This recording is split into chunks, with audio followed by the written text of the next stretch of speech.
The weather has been a factor in some of the playoff games, even for the most prepared teams. Today, it's 13 in Detroit, which doesn't compare to some of the temperatures we tend to drop to. Any special plans to acclimate the team to not only endure but perform in those kind of frigid temperatures should you face them in Detroit? You do know we play indoors, right? They got a dome. No, nothing planned. How quickly did you guys get to work on the Packers? We were already in here, so we were doing it that day. We had mixed in a little bit earlier in the week, hitting up a couple teams, but started really focusing on them halfway through the second quarter.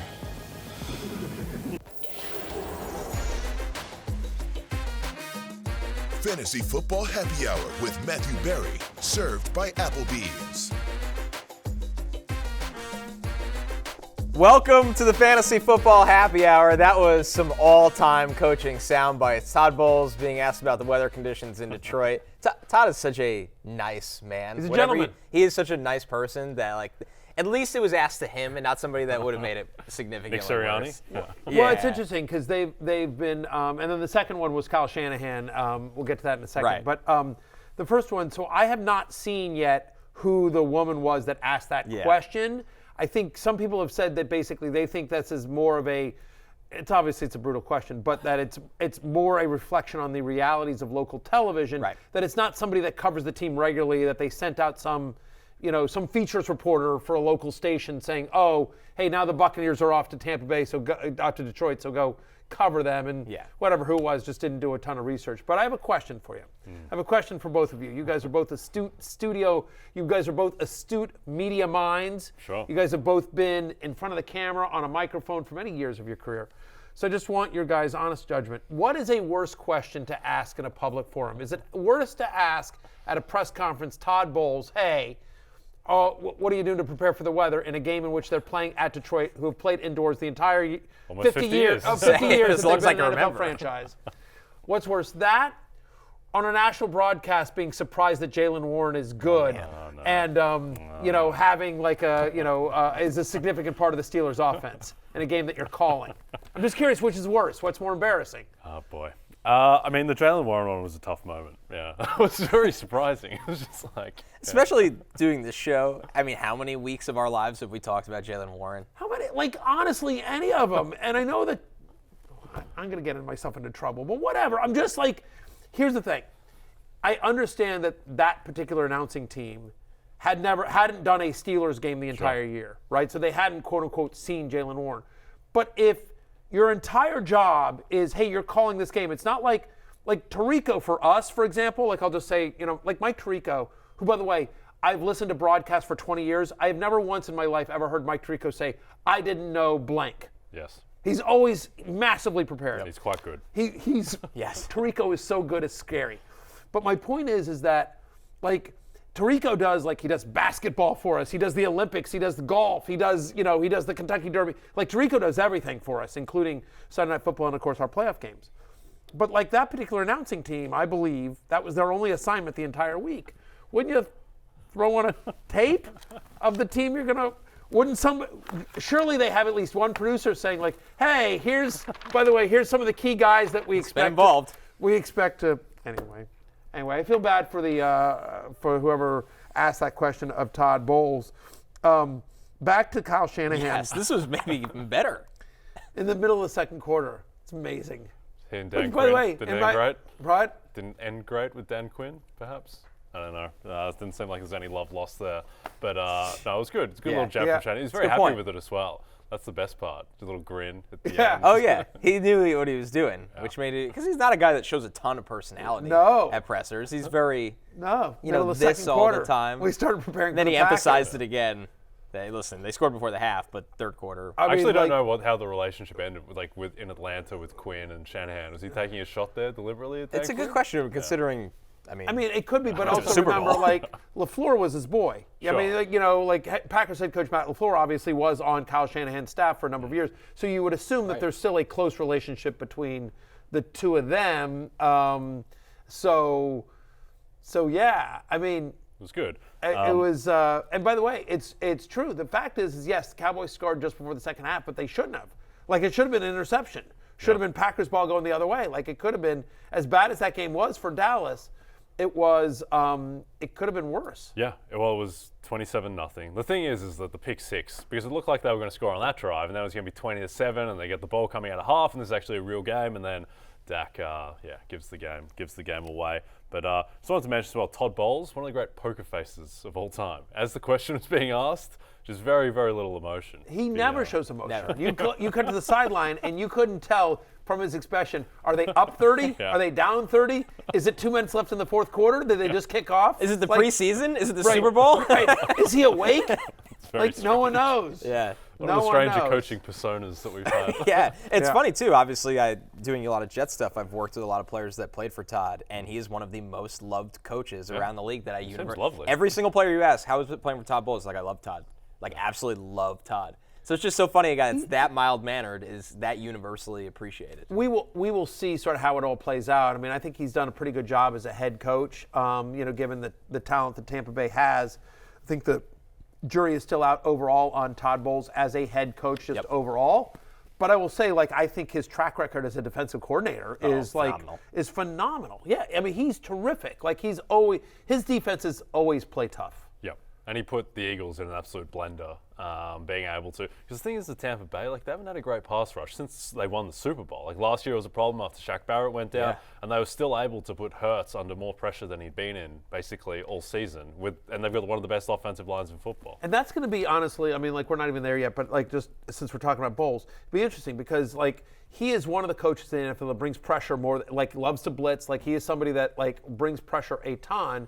And so that's the way you beat Jared Goff. Jared Goff in a clean pocket is as good as any quarterback in the NFL. Jared Goff under pressure, not so much. And so, what's worked this year for them is when they're indoors, and especially, that offensive line has played really well, and Goff has had a pretty clean pocket throughout the year, and he's had a great year but if Bowles and the Bucs can get to Goff, if they can bring pressure, this is suddenly a different ballgame. Of course, we're going to preview all of the games today, but before we get there, and we will end the show with our pickup lines, which has been maybe our best betting segment of the entire season. So stick around for those, for betting perspective, for daily fantasy. But let's jump into the Rotoworld Player news, because some big news off of the top here. For all your player news, go to NBCSports.com. Mike McCarthy will return to the Cowboys. Yeah, clap it up, I guess. Cowboys fans, drink free today.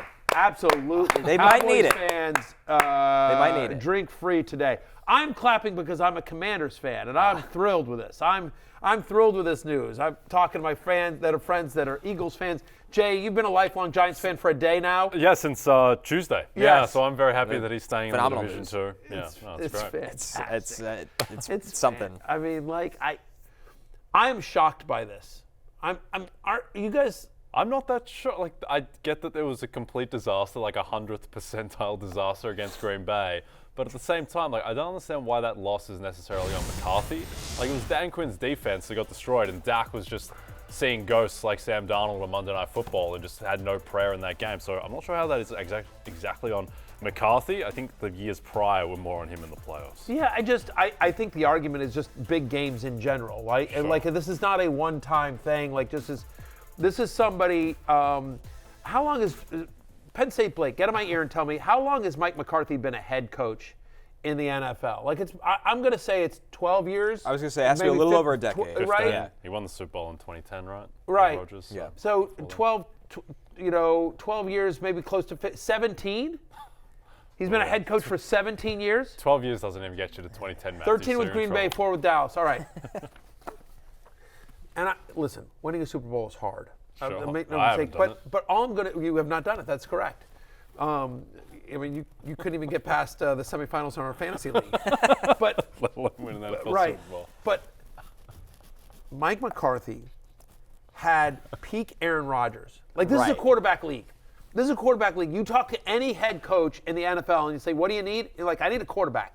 Give me someone that can throw. The rest of it I'll figure out, but give me a quarterback. This is a league where you need a quarterback, and I think in all of professional sports, forget football, in all professional sports, there's probably no position you need more as the head coach than a quarterback. You know what I mean? You can win without a point guard. You can win without a center. right? I mean, you can win without a center fielder or a leadoff guy, or a good goalie in hockey, but you need a quarterback. Like, it is very rare to win without a legitimate quarterback. I remember talking to Herm Edwards, the great Herm Edwards, my friend and my former colleague at ESPN, and we were talking about this exact subject. And Herm, I'll never forget, said, you need a quarterback. You need a quarterback. You know who I had? I had Tyler Thigpen. He's like, I won with Tyler Thigpen. Yeah. Give me a real quarterback, see what I can do. And I'm like, that's true, Herm. I get it. Sorry, and Herm, one of the great characters in NFL history and just an awesome human being. But I'm just going to say, Mike McCarthy had Aaron Rodgers, had peak Aaron Rodgers. And I get maybe perhaps a challenging personality, but still, he had one of the greatest quarterbacks to ever play the game, peak for a long time.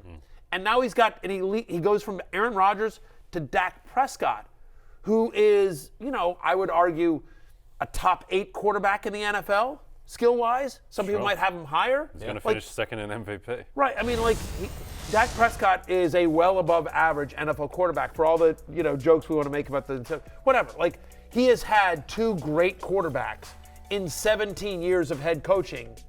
He's got 1 Super Bowl, and he's got, I would bet off the top of my head with no information, he is under 500 in the playoffs. It feels like all Blake's the time. going to look that up for me. Penn State Blake's going to look that up for me. Postseason underachievement is what it feels like. That's Massive. the story of him. As we show you the Cowboys end-of-year positional rankings based on points per game, obviously this offense had some powerhouse players. He's 11-11 in the postseason. Alternate producer Adam getting in my ear.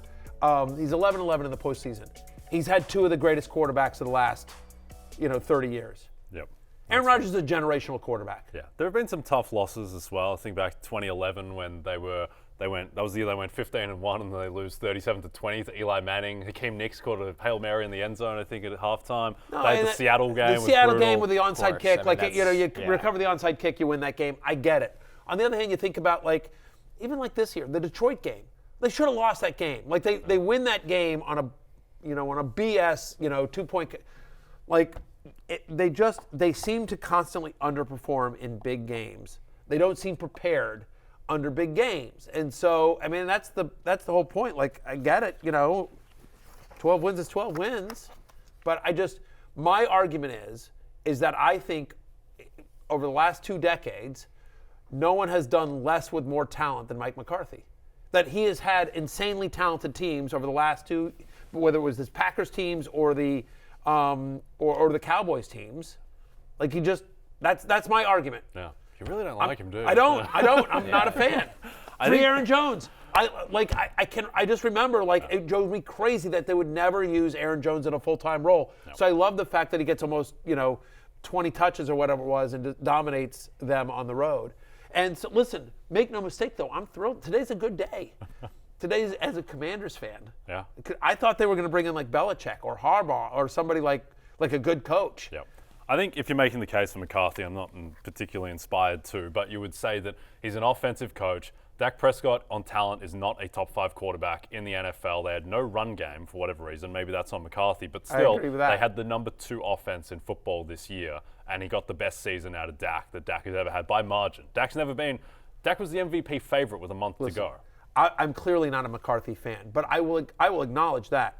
Great year out of Dak. He got an unbelievable year out of Dak. He unlocked CeeDee Lamb. This was the best CeeDee Lamb season we've had in a while. Jake Ferguson, big step. He absolutely should deserve credit for the development of Jake Ferguson. No question. They found something in Ferguson, replacing Schultz with him. People were like, you're going to let Dalton Schultz go, and then they get something out of Ferguson. So he absolutely gets credit for that. They found something with Brandon Cooks. They brought in Brandon Cooks. They integrated him to the offense. They did some nice stuff there. But, also they let Ezekiel Elliott go. Tony Pollard, this is the worst year we've seen out of Tony Pollard. The run game was a disaster as well. And I hear you on, well, he's an offensive coach, and this was on Dan Quinn's defense. But you know what? He's the head coach. Sure. Yep. Dan Quinn reports to him. Yeah, and McCarthy's terrible with the end-of-game decision-making. I don't know what he was doing at the end of the Lions game where they're throwing to stop the clock, so the Lions got a minute 40 instead of 1 minute. He does that stuff all the time. And I think as someone who gets... Think about the playoff loss last year to San Francisco. You're 13 seconds left, no timeouts, and Dak's doing a quarterback draw. Yeah. So, right? There's he's not good at that. It is not great with the And fourth down decision making, all that stuff. I do think, like, as someone who gets very frustrated about that stuff isn't nearly as important as like building an offensive system and having your players buy in, but it still matters around the edges clearly, and it almost cost them the division this year. Yeah, I don't think he's I don't think, and we can move off of this in a second. I don't think he's a bad coach. Like, Yeah. I don't think he's some sort of moron. You know what I mean? He's Like, not Kyle Shanahan. He doesn't have the upside. he doesn't have the upside. That all I'm saying is that I think he's fine as a coach. I think he's middle of the pack. I think he's mediocre. And my point is that, but he's been gifted, he's been gifted unbelievable talent. Like, you know what I mean? Like, I always when I was carping for Scott Turner, my Commanders, I'm just like, Scott Turner had like Alex Smith and Taylor Heineke. Like, I'm not saying Scott Turner was an offensive coordinator, but like, I don't know. There's a lot of coaches that if you gave that coach peak Aaron Rodgers and then Dak Prescott, would probably be better than 500 in the playoffs for their career. Yeah, that's all I'm saying. That's why I think that's a fair statement. Yeah, and that's one of the reasons why like Kyle Shanahan is a made man in the league, because of the success that he had. One with Jimmy Garoppolo, who's not a superstar quarterback, and then also if he was able to like conjure up vaguely decent offenses with Nick Mullins and CJ Beathard and these guys, and McCarthy's never had to do that. Well, and Brock Purdy. I mean, he turned Mr. Irrelevant, a guy that Connor Rogers said was overdrafted. Right. And, No, I said drafted perfectly. Right. I think I had him in the same exact spot on my big board that year. Mr. Irrelevant, but I mean, like, everyone left him for crazy. dead. Exactly. And he's got this guy's the number one seed in the NFL. Like, you think about players like that like, right, Kyle Shanahan got the best year out of Matt Ryan. Think about Andy Reid. Think about Andy Reid for a sec. Like, everyone wants to talk about Mahomes, but before Mahomes, think about what Andy Reid did with like Kevin Cobb. Yep. You know what I mean? And Alex Coy Smith Detmer was and like a fringe Alex MVP Smith. candidate. Alex Smith in San Francisco versus Alex Smith in Kansas City is a completely different thing. Like, I mean, you know what I mean? Like, there are guys like that like Andy Reid They get the most out of. Get the most out of it. And I don't think you can argue that with McCarthy. No, that's fair. It's some more coaching news, some breaking news. Mike Tomlin will officially be back with the Steelers. We had heard all of the rumblings that he had a year left on his contract. So this from Rashee, of course, Ian Rappaport of the NFL Network, that Tomlin will be back with the team. So not really surprising here, guys. By the way, Kenny Pickett. Kenny Pickett back as QB1. Yeah. I mean, do we believe that right now? With competition. With competition. That could mean they could move up in the first round. That could mean they sign draft Kirk somebody. Cousins. They could. could. Trade for Justin Yeah, Fields. I'm not buying that they're just betting the house Mason on Rudolph, Kenny Pickett. 3-1 as as a starter. Right. I would say Kenny Pickett, if I was pricing the market, he'd be a dog to start week one. I for the completely Steelers, agree. I think. Yeah, Completely I put it at like agree. plus 250. Yeah, but let's see what Mike McCarthy does with Kenny Pickett. Like those odds. That's my point. Yeah, 100%. Tomlin had Roethlisberger for a lot of years, but again, like with Kenny Pickett and like Duck Hodges and Mason Rudolph, Duck like, Hodges, right? I great mean, like, callback. no, but Bubby Brister, like, whatever. Yeah. Tomlin's always like, whatever. Pick your obscure Pittsburgh quarterback. Antonio Brown, vaguely normal human being there for so many years. That's what I'm saying. Like, I'm just. Or we just didn't know.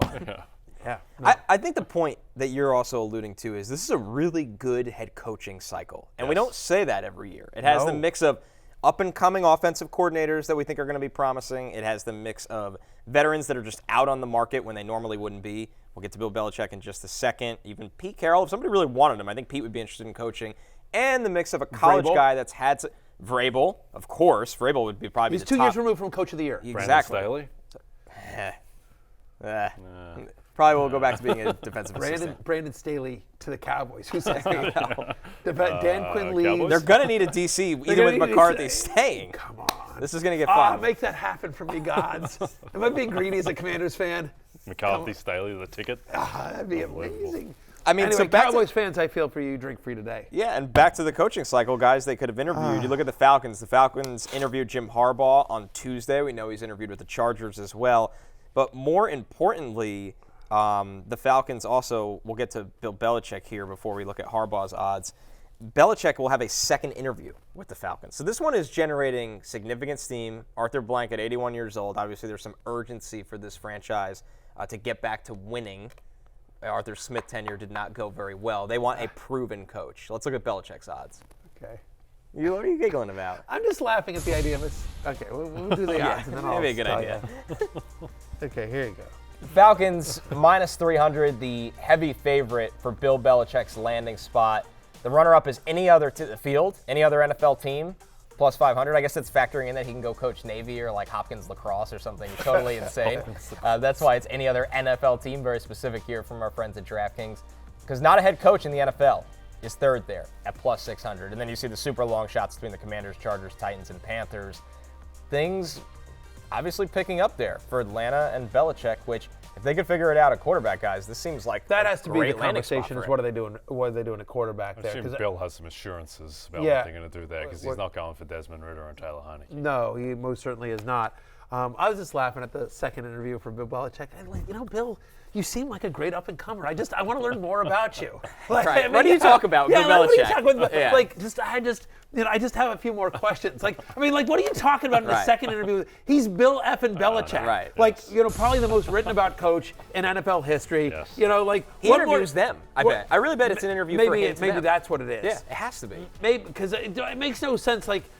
He's Bill Belichick. You're either in or you're out. It is what it is. You know everything you need to know. Just whatever. It's two questions. Are you comfortable with our GM, Terry Fontenot, having roster control? Right. And then two, would you work here? Right. That's right. the interview. Yeah, exactly. Yeah. So Hey, will you commit to rotating running backs like Bijan Robinson and Tyler Algier? Will you commit? By the way, that would be the other thing that might. I know. I love Belichick. Belichick is truly the GOAT.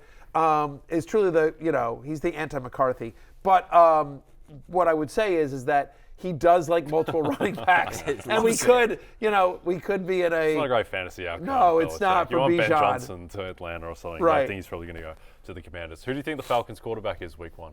I'm going to say Justin Fields. Okay. Yeah, I'm going to say that they don't have to trade a first rounder, so they could keep their top 10 pick and get a starter in Justin Fields. For day two capital. I think I told you this. I was on a podcast 2 weeks ago where I was guesting on it, and one of the other people said, I'll give credit. It was actually Marcus Grant from NFL Network, my friend Marcus, and Marcus was like, we were doing predictions for the host asked us hey, a year from today, or 1 year from today, what's the headlines? And Marcus was like, my prediction is Bill Belichick leads Justin Fields and the Atlanta Falcons to the NFC South title. I was like, all right. Crazy.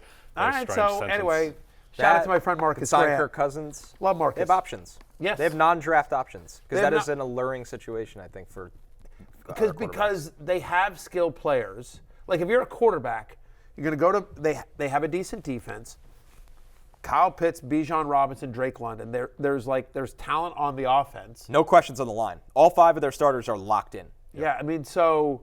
They're the number 12 defense this year as well. It's a that's what I'm really saying. good roster outside of Right. the quarterback. Oh, and by the way, it's the NFC South. Yes. Which Todd Bowles just won in his sleep. Literally. He doesn't even know he won it. That's what I'm saying. It just. Someone text Todd. Tell him he won the NFC South. Yeah, after Tell me asking he's him on about to preparing for Detroit. the cold.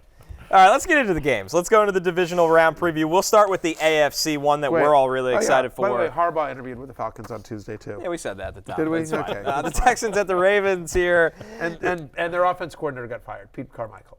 for the Saints. Saints, yeah, Yes. not Yeah. theyers. Yeah, he But was there I'm a all long over the time. place. I'm all over the place. But He was the Saints have- he's been the Mike McCarthy of the Saints. yes, exactly. The Saints have moved on from Pete Carmichael, so there'll be somebody else calling the plays in New Orleans next year. All right, so for the Texans at Ravens, this spread has remained the same since it opened. The Ravens are 9.5-point favorites. The total opened at 46, and it's now down to 43.5. Keep in mind as we go towards this weekend for the games that are not played in domes, we will be watching the weather very, very closely. Yeah, but it's moved down because there's bad weather. Right. There's now bad weather Expected. A lot of Yeah. wind. 15 mile per hour winds. After on Tuesday's show, I took the over at 44.5. Don't you love that? Yeah, it's great. What do you Good like job. in this game, Matthew, with the offense, both offenses, at least from a maybe daily fantasy perspective and the actual game perspective? But I'll tell you, by the way, I still like the Texans plus 9.5. I'll just say dogs, especially in the divisional round, traditionally dogs have covered, I think. And so I could see the Ravens starting slow a little bit. Again, it's been a little while since they played real football. So I like the Texans to cover the 9.5 here as well. But from a perspective of daily fantasy, I'll say Nico Collins is averaging over 21 points over his last 4 games. 31% target share in back-to-back games. Again, it's almost 10-point underdogs. They should be throwing at least 7 receptions, 80 receiving yards in 3 straight games for Nico Collins. Again, Noah Brown's not going to be in this game as well. So he should just get a massive target share in a game where they should be throwing, kind of like Nico Collins there. Yeah, a little torn on this game, Connor, because on one hand, I don't think the Ravens are the absolute juggernaut that everyone has accepted them as, because, I mean, they were 6.5-point dogs against San Francisco, like 2 real games ago for them, and Brock Purdy imploded, and then the Dolphins just didn't show up the next week. And obviously the Ravens have to get a ton of credit for those 2 wins, but this is a team that also, like, Deshaun Watson went 14 for 14 in the second half with a fractured shoulder and a high ankle sprain at the same time on the road. They really struggled in that Chargers game on Sunday Night Football, the Ravens. Like, I'm not sure that they are the all-world team that everyone is making them out to be. At the same time, Stroud hasn't really had to do it against elite defenses that much. And I know he just beat Cleveland, but that Cleveland defense wasn't the same team that it was earlier in the season. And I think back to that Jets game where Stroud just couldn't do anything. So do you think the Ravens defense is going to shut Stroud down? No, I don't think anybody could do that right now with Stroud, quite honestly. And since he's come back from that concussion, he's just kind of elevated his performances. So no, that's why we like the 9.5 points so much in this game. Even if there is bad weather, if it's bad weather, it'll still be a close game. But if there's not, I think that the Texans, with their pass script that we've seen when they need it the most, will be absolutely fine. It's like the Ravens are loaded with corners, too. They have a great safety in Kyle Hamilton. Marlon Humphrey's a really good corner in this league, but there's other places you could target against their secondary. They do have, the defense does have 31 takeaways this season. That's tied for most of the NFL. They also have 60 sacks this season. That's most of the NFL. So the Ravens defense, who's 3,500 on DraftKings if you're playing daily fantasy this weekend, I think they're sort of interesting as well. Zay Flowers very quietly, at least 19 fantasy points in 4 of the past 5. He scored in 4 of the past 5 as well. Not really scared about the secondary of the Ravens. So I think Zay Flowers is kind of interesting. Last thing for me on C.J. Stroud, though, I just want to say, this is going to sound weird, but go with me here for a second.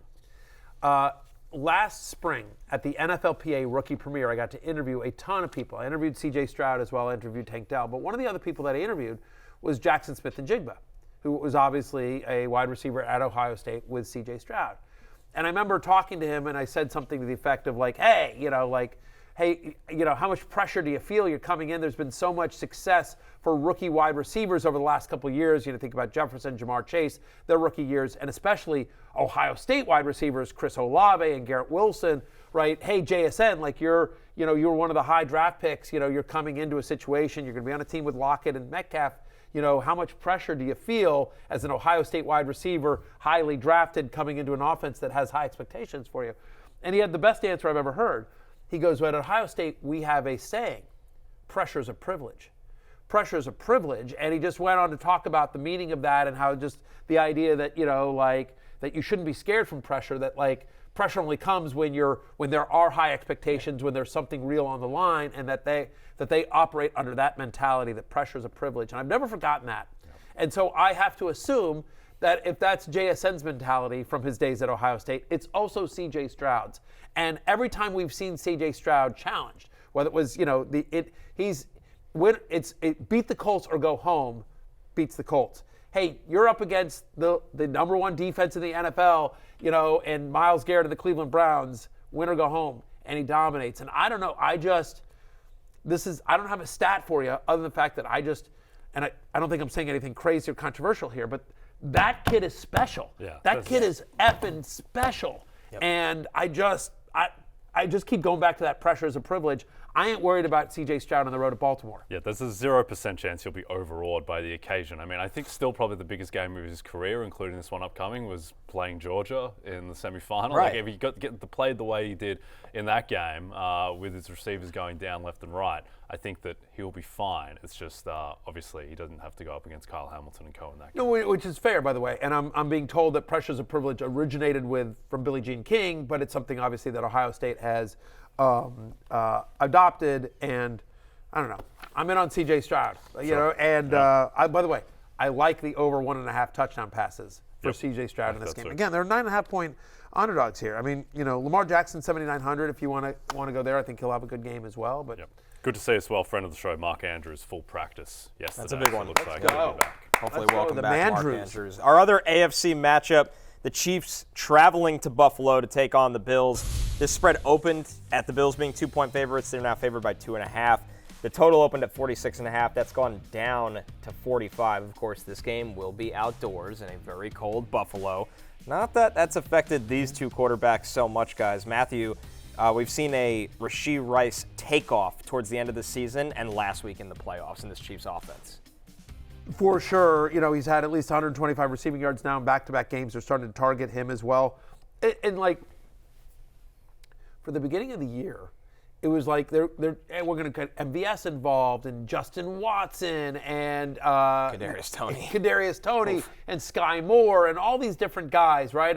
And McKinnon out of the backfield, and they had a bunch of different guys, and now they finally and that's always been a hallmark of an Andy Reid offense, and now they're back to, sort of as they try to kind of find we're not going to be, Tyreek and Kelsey and Tyreek, we're going to spread the ball around. And then they realize that when they spread the ball around, no one could actually catch it. So then they're like, okay, you know what, screw it. We're back to just a few guys. And so it's Pacheco, it's Kelsey, and it's Rashee Rice as well. Kelsey saw 10 targets against Miami this last week. When he sees 10 targets this year, he's averaging over 21 points per game. You see it right there. He's $6,000 if you want to pay up at tight end on DraftKings this weekend. He's 11 receptions away from tying Jerry Rice's postseason reception record. I don't think that's going to be a reason to target him, but it is kind of an interesting tidbit and kind of worth noting, what a great career Travis Kelce's had. Yep, indeed. I like James Cook over 16.5 receiving yards in this game. When they played the Chiefs, which was fairly recently in that game, James Cook went 5 for 83 and a touchdown, so clearly had some matchup advantages in that one. So I expect they'll lean on Cook a fair bit. 3 straight games, including the playoffs, he's had a double-digit target share. James Cook has as well. And so, again, you figure with Chris Jones and that line getting after Josh Allen, you could certainly see some dump-offs to James Cook. He's just 6,000 on DraftKings as well. You see Pacheco there as well. Again, in a cold weather game on the road, you expect just a massive workload for Pacheco, who now has 25 touches in back-to-back games, at least 89 rushing yards in 3 of the past 4, including playoffs as well. I don't know what his rushing attempts number is on DraftKings, but whatever it is, I like the over. Yep. What is it? It is 14.5. Oh, my God. I'm going to bet that right now before that goes up. It's minus 150, the over. Okay, so that explains. Getting after it. Yeah. Okay, that explains it. That makes more sense. All right. Okay, so it's minus 150. I'm like 14.5. Yeah. That's okay. Which basically means it's 16.5. Speaking of running backs, we pour a little out for playoff Lenny, released from the practice squad. Leonard Fournette, that is, of course, from Field Yates, because they like Ty Johnson, honestly. Ty my guy. Who cashed your bet last week. Good job, Ty Johnson. Ty Johnson is a thing for the Bills, especially when they're playing with the lead. Okay, let's jump into who's eating good. After the break, we'll get into the NFC Divisional Round, so don't go anywhere. But who's eating good with a little bit of a twist here, Matthew. Usually we talk about, can these players keep this performance going this season? Instead, with Rashee Rice, that's finished the regular season strong, looks good in the playoffs so far.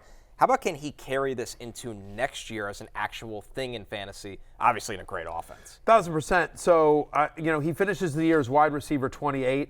I have my way too early top 50 for 2024. It's available on Rotoworld.com, NBCSports.com for free. Of course, I'm a company man. Rashee Rice is currently number 35 overall. I'm as a top 4 round. I'm in the, going as a being picked in the first 4 rounds.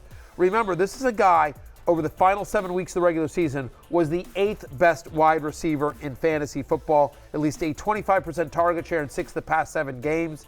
Rice averaging, in that stretch, averaging 7 for 92. He's the number 1 wide receiver for Patrick freaking Mahomes.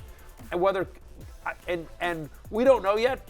I think there's a chance that Travis Kelce retires this offseason, especially if they win the Super Bowl. But either way, Kelce feels like he's slowing down, and Kelce clearly has a lot of options for him in a post-playing career, whether it's media, whether it's a spokesperson, whether it's just being a famous boyfriend. His post-playing career is going to be really, really awesome. And so Rashee Rice, I think, will be the focal point. Whether Kelce is back or not, feels like he's slowing down. He's playing less snaps. Rashee Rice is going to be the focal point of a Patrick Mahomes, Andy Reid offense. Yep. I think as well, he has a lot of scope to get better than he is right now. I think there were some concerns early in the season about his route running, just the sophistication in that offense. He's clearly made strides within the season. You'd expect with another offseason with Mahomes that he would be able to get even better. He's gotten the trust of it. And clearly, that's one of the reasons why he was a sleeper, as you speak about offseason with Mahomes. One of the reasons why he was a sleeper for myself and a lot of other people coming into the season was because in the offseason, he worked out with Mahomes. The reason he's on the Chiefs is that literally Mahomes went to the front office of Kansas City and said, if you can, get me this kid Rashee Rice, because I was throwing with part of the guys that I was throwing with in the offseason. This kid came out from SMU, and I like him a lot. And they drafted him, honestly, about a round earlier than the rest of the league expected him to go, and it looks great for them. That's why sometimes you should lean on your quarterback for those kind of influence and decisions. It's also good to keep Patrick happy. Right. Yeah. Probably a decent idea. Yeah. And it turns out Mahomes was right, because he's the only receiver you can trust. Yeah. So listen to Patrick Mahomes. Maybe a good idea. That worked out better than LeBron James wanting Shabazz Napier. Or Randall Cobb coming to the Jets. Right. Yeah. We don't need to talk about that. Hard. Yeah. Or we can keep going. You just see Mahomes like back there, like, not him, not him. Oh, that's a guy that can catch. All right, there we go. Speaking of those Packers, by the way, Jordan Love, our other player on Who's Eatin' Good. I think the question is as simple as this, Matthew. Is this a top 10 quarterback going into next year? I think he has to be. I think he has to be. He finished the season as the 5th best quarterback in points per game. He had, 4 rushing touchdowns, almost 250 rushing yards, 8 different games this year with 20 or more fantasy points. Only Josh Allen and Jalen Hurts had more. Dak Prescott, Brock Purdy, the only 2 guys other than Jordan Love with 5 different games with at least 3 passing touchdowns, multiple passing touchdowns in 9 of his last 10 games, including the playoffs as well. You like the skill players around him. You think about the emergence of Dontavian Wicks and Jaden Reed, along with Christian Watson stay healthy. We've seen Romeo Doubs. We've talked about this, and both tight ends. All the, Tucker Kraft, and I still believe at some point in his NFL career, Luke Musgrave will be a thing. And so, given that offense, like Jordan Love, it felt like at the beginning of the year he was putting up fantasy points, but it was kind of fluky. Yep. Like, he wasn't playing well NFL-wise, but it was some junk time. It was like some fluky plays, long run after the catch. But the second half of the year, you're like, this kid is a legit NFL quarterback. Yep. And it's insane, as a Commanders fan who's been in the quarterback desert for like 30 years, except for screw you guys, Packers fans, to go from Favre to Rodgers to now Jordan Love. Like, they've got 3 franchise guys in a row. Yep, indeed. I mean, statistically, he was the 5th best quarterback in football this year by EPA per play. That's in football, not just fantasy, where he's 5th as well. And you would think that, 1, this is his first season. He's basically a rookie quarterback. And then 2, it seems like there is just no chance that his context will be worse next year with the youth of the receivers, with better health. Maybe Bakhtiari comes back, offensive line better, just more continuity with LaFleur. Like, he should be a monster. Like, he's going to be one of the MVP favorites coming into next year. It'll be interesting to see if any team tries to follow the model of actually drafting and letting a guy sit. Obviously, that's not going to happen for top 5 picks. That's just not the way the league works. But they traded up for him at the end of the first round. He sat for a couple of years, and he needed seasoning coming out of Utah State, and it was the right move. I just think back to how when he filled in for Rodgers a couple of years ago in that game against the Chiefs, where he's terrible. He was absolutely terrible. Like, he could not connect with Devontae Adams at all. It was awkward to watch. And then to go from that to the guy against Dallas last week, he looks like a different human being. It's unbelievable. And I'll just say this, like, Rashee Rice and Jordan Love, both early ride or die candidates. I could see myself going with either one of them next year. There'll be a lot of conversation over the offseason. But both in the mix. Both in the mix. There you go. Yeah. All right, we're going to take our first break. When we're back, more on Jordan Love coming up. And would you be stacking Packers in daily fantasy? I could go back to Bijan Robinson, too, by the way. Go for Tony Pollard. Arthur Smith screwed him up so bad. Bijan Robinson now Buy low. No longer obvious. Yeah, Buy low. like it. We'll be back after this.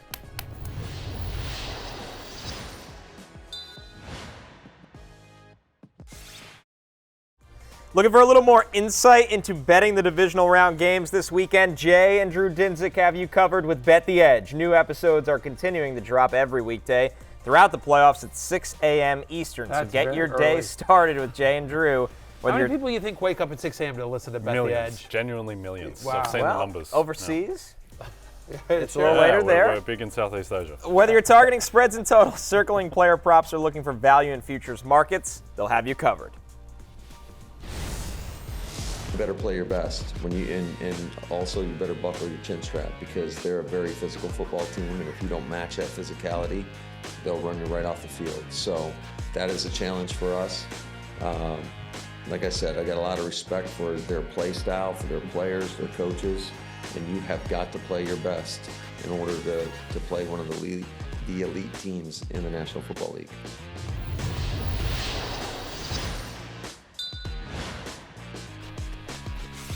That was Matt LaFleur talking about the matchup, of course, against the number 1 seed, the San Francisco 49ers, Jay, in a game that spread opened at 10 for the Niners being favored. It's only gone down to 9.5. The total has stayed right at 50.5. A lot of points expected between these two offenses with two great coaches. Yep. And I think now is the time to start fading the Green Bay Packers. I like the Niners here. Just like that. You like them to cover the 9.5? I think they will cover. I think they will blow out Green Bay. And the reason why is that I understand that Green Bay were amazing against Dallas, but as someone who lost money on Green Bay on Monday Night Football when they lost Tommy Cutlets, like this defense is not very good. And they played well last week, and I think a lot of that was Dak Prescott imploding himself. But we forget, like, with 3 games to go in the regular season, they gave up 30 points to Bryce Young and the Carolina Panthers. And the Carolina Panthers did not score the rest of the season. There were multiple games remaining in the season. They did not score after they scored 30 points against the Packers. So I just think that Shanahan, Purdy, McCaffrey, I just think they're going to put up, close to 40 in this game if they want to. And I understand Green Bay's offense is rolling too, but this San Francisco defense, I think, it's just more solid and more stable than that Dallas defense, which was so dependent on Parsons and Lawrence getting home. By the way, to your point, Shanahan 4-0 against the spread as a home favorite in the playoffs. Having said that, I think the Packers cover. Okay. I mean, I think it's a backdoor cover. I think it's nasty and ugly. Right. But I think it's a backdoor cover here. I think their offense is too good. Sure. Because you can throw on San Francisco. Yeah. Love is playing at such a high level. Obviously, LaFleur, coming from San Francisco, will understand a lot of what they're going to try to do. I'm sure he's talking with Joe Barry about what some of the stuff they're going to try to do. Now, understanding what they're going to do and then being able to stop it are two different things. They're just so talented, San Francisco. I think we all agree the Niners are winning this game and probably not sweating it too much. But that's my prediction. Backdoor cover. I think they cover the 9.5. All right, here's some daily fantasy plays, of course, with some prices, Matthew, that are going to be pretty high because of the points expected in this game, but for good reason with how talented all these guys are. I mean, if you're going to pay up, you might as well pay up for CMC, right? 100 scrimmage yards in all but 3 games this year. Packers top 5 in terms of most rushing yards allowed during the regular season. I think Brandon Ayuk is kind of interesting. During the regular season, of course, he had that 25% target share. Games in which he saw at least 7 targets, he averaged 18 fantasy points per game as well. And if you want to go, if you're going a little bit cheaper at quarterback, you've got 2 options here with Purdy and Jordan Love. I think it's interesting that Jordan Love is cheaper than Brock Purdy in what should be a game. I think it's more just the touchdown potential, right, with Purdy. Just because they're 9.5-point favorites, you'd expect that Purdy throws some more touchdowns. Higher floor. Probably, but just I think with Love as a 10-point underdog, basically, like he should be throwing more. They're both, Love's more mobile actually than Brock Purdy as well. But I mean, to your point, Purdy 3rd most passing touchdowns so far this year. Jordan Love does have at least 22 fantasy points in 3 of the last 4. He's very good. In the other NFC matchup, the Bucs traveling to Detroit to take on the Lions. The Lions have opened as 6.5-point favorites. They have remained 6.5-point favorites. Same can be said for the total in this one, guys. Pretty high at 48.5, but not changing because game's indoors, so we're not in weather watch for this one. And when you look at the actual players in this one, the battle of 2 former number 1 overall picks, Matthew, now playing and succeeding with different franchises. Yeah, it's a great just NFL storyline, just 2 former number 1 picks, kind of a redemption game for these 2 guys. By the way, this is the NBC game. I will be in Detroit on the sideline at 2 o'clock Eastern. Game starts, I believe, at 3 on NBC and Peacock. Of course, I'm a company man, but looking forward to that. This should be a great game. You have, I mean, not only do you have Mayfield versus Goff, right, 2 former number 1 picks, but you have 2 coaches, the fiery and emotional Dan Campbell against the fiery and emotional Todd Bowles. Caffeine Campbell against Sleepy Time Tea. Todd Bowles. It's literally, could you ask for 2 coaches that are more opposite in their on-field demeanor? If you actually merge the 2 men, you would have the perfect middle ground of a human being, right? In terms of intensity. So, no, there's a lot of storylines in this one. Also, I think what will make this such a compelling game is that these teams are going to score. Both of these secondaries are pretty suspect. They give up explosive plays, and that's why the total is 48.5. If I was looking at one guy in this game who I think is going to surprise people, I don't understand why Jameson Williams keeps having his receiving props set in the low 30s. Okay. Like, he is not the gadget player that he was earlier in the season. He's just a full-time guy now. He plays 70 to 80% of the snaps you can see on DraftKings. going for $3,600 in this one. And I think that the Bucs, with the amount of explosive plays they give up, like they are a pass funnel defense, they're very good against the run. But I think that Jameson Williams, like right now in draft, his number's been bouncing around between 33.5, 34.5. He's the exact type of player who can get that in one catch. He easily could as well. Also saying, Mike Evans, Lions give up the third most fantasy points to wide receivers during the regular season. They allowed the most receptions and yards on deep passes this season. You can throw deep on them. And, Evans' line is like at 69.5, I think, or something like that, which is basically what he did last week, but also dropped 2 big bombs that he normally always comes down with. Mike Evans is going to have a better week this week. Yep. I don't think he has bad weeks back to back. Yep. And also, like, no one on the Bucs did anything against Carolina. That's not a reflection on Evans or Godwin or anyone. That's a reflection on Baker Mayfield not being able to move. So you throw that game out the door, and that game might still be infecting these players' lines a bit. If you were going to pay a premium for one big NFC player, would it be Christian McCaffrey or Amon-Ra St. Brown? Pricing's not that far off between them. I think you got to go with Christian McCaffrey. As much as I love Amon-Ra St. Brown, he is my fantasy ride or die. Christian McCaffrey. I mean, he's as the close. Calf, and the calf's getting re-injured. And what? He's got the calf, and he's apparently ready to go. But I mean, he's a guy. I think he was dealing with the calf last year as well, and that is the one injury that you fear gets re-injured the most. Which is fair, but I just there has been no player that is more kind of money in the bank this year than Christian McCaffrey. Again, they've had a few weeks to rest McCaffrey as well. Home playoff game, I think McCaffrey. It always comes down to when I ask, when you do, when we're on fantasy football pregame and you get asked questions, this guy or that guy. I'm always like, who's got the better shot to score a touchdown? Yep. And the answer is always McCaffrey.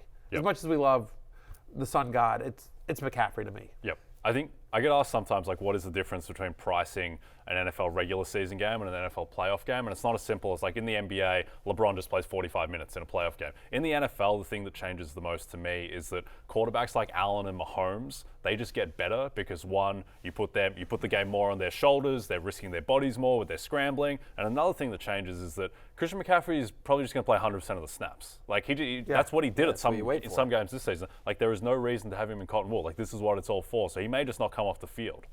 If both favorites win, Niners and the Lions, what's the spread in that game for the NFC Championship? It would be pretty big. I think it'll be a touchdown. I think Niners by 7, that type of range. And we'll see how they look in both these games. Sure.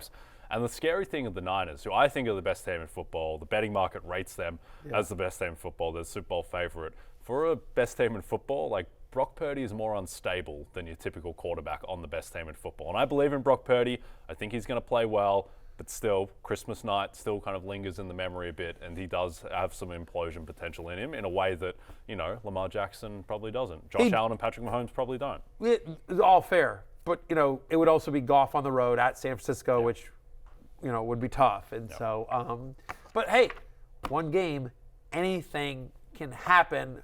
If the Ravens win, do you think it matters whether it's the Chiefs or the Bills in terms of a line? Whoever it is going to Baltimore. Yep. So the market right now, and I would have this the same, is saying the Bills are about a point better than the Chiefs. And the Bills, it depends a lot on whether they get guys back on defense as well. But the Ravens, they'll be favored in that game. But I think it'll be less than a field goal. I think they'll be 2.5 point favorites, maybe 3 point favorites against the Chiefs. And then if it's the Bills, more like 2 point favorites.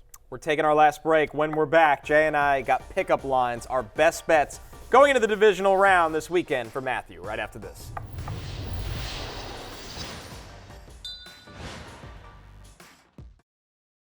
Don't forget on DraftKings Sportsbook this playoffs, new customers can bet $5 and pocket $200 in bonus bets instantly. Plus, all customers can get a no-sweat same-game parlay every day. Download the app and use the promo code Barry when you sign up. DraftKings Sportsbook, the crown is yours. It is time for last call. Before we get to our pickup lines, let's take a look at a fun board here from our friends at DraftKings. The highest scoring team in the divisional round. No surprise, Jay, the Niners are the favorite at plus 190. The Texans have the longest odds there, plus 2,000 for the Houston Texans. A little offensive to the great CJ Stroud that he's 20-1. If you want to take a stab at this one, I'd look at the Bucs potentially if you believe they're going to win this game. 12-1 in a dome, total is almost 50. They're a team that can put up a lot of points against a leaky Lions defense. Yeah, I completely agree with that. By the way, there's also the Chiefs. I mean, when you think about He's still Patrick Mahomes. Yeah. They're banged up on defense, Right. and bad weather games usually depress offense, but every once in a while they will increase offense because, again, it's hard. If you're a defensive player, it's hard to maneuver. Like, guys are slippery, and they're off to the races, and so anyway. All right, pickup lines, Jay. What do you got for Matthew this weekend? Yeah, Okay. bring me home. Yeah. Take me home. What's going to convince me to come on over to your lair? All right, very good. There's a lot going on in this one. So I'm taking a same-game parlay, Matthew, Whoa. in Bucs-Lions, and there's 4 components to it, 4 legs. It's Lions minus 6.5, Jared Goff over 278.5 passing yards, Jameson Williams over 34.5 receiving yards, and Rashad White under 55.5 rushing yards. And you know why I like this one, Matthew? Yeah. Because it already happened back in week 6 when these two teams played. This hit. All of these legs hit. The Lions blew out the Bucs, and that was in Tampa Bay. And the story behind this is that the Bucs pass defense gets lit up by Jared Goff. The Bucs are in a throw script themselves, so Rashad White's not running the ball, and Jared Goff connects deep with Jameson Williams at least once, and the Lions blow them out at plus 800. Plus 800. All right, wow. We have a little similar thought process. You're doing the trick shots on yours. Exactly. I have a single bet. It's a very simple one. Baker Mayfield over 1.5 touchdowns is minus 105. I thought it would be a little bit higher than that. I thought we'd look at minus 130, minus 150 for that. Baker's done this in 5 of his last 6 games. I think this is the easiest matchup out of those 6 games. The Lions secondary. It's not good. Aaron Glenn, obviously a very respected coach, but this secondary he has with his defense has been torn apart. I think, and I agree with Jay, they'll be in a throw script. I think Baker could throw for 3 touchdowns in this game. The one time he didn't do this as well was against Carolina when he couldn't move. Right. Exactly. And Carolina had a kind of a pest of a secondary at the end of the year. So a couple of different things. First off, for Football Night in America on Sunday, I have to come up with the same game parlay for DraftKings. So there's a very good chance I'm going to steal a good chunk of what you're doing 3 of the 4 there. legs. I don't know if I'm going to do a plus 800 one, but I may take at least 1 or 2 legs from you as well. I was looking at Baker Mayfield over on his passing props, which I like a lot as well in terms of his yards. So I'm going to go with Connor, just plus 800. There's a reason it's plus 800, Jay. You got to hit all 4 legs. So I'm going home with Connor. But, again, keep your phone on because I may come through when I'm done with Connor. It's closing time. Good luck this weekend for Jay and Connor. I'm Matthew. Peace out.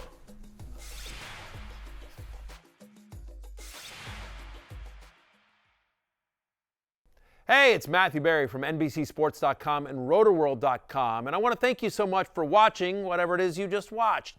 Or if nothing else, being too lazy to click out of the autoplay after this video started, after whatever it is you actually wanted to watch finished. But now that you're here, I'd like to take a moment here to ask you respectfully now, okay? I'm asking you respectfully to subscribe to the NFL on NBC YouTube channel. You'll get the latest Rotoworld fantasy news headlines, all sorts of great shows, including my own Fantasy Football Happy Hour. So go subscribe now. Again, I'm asking respectfully.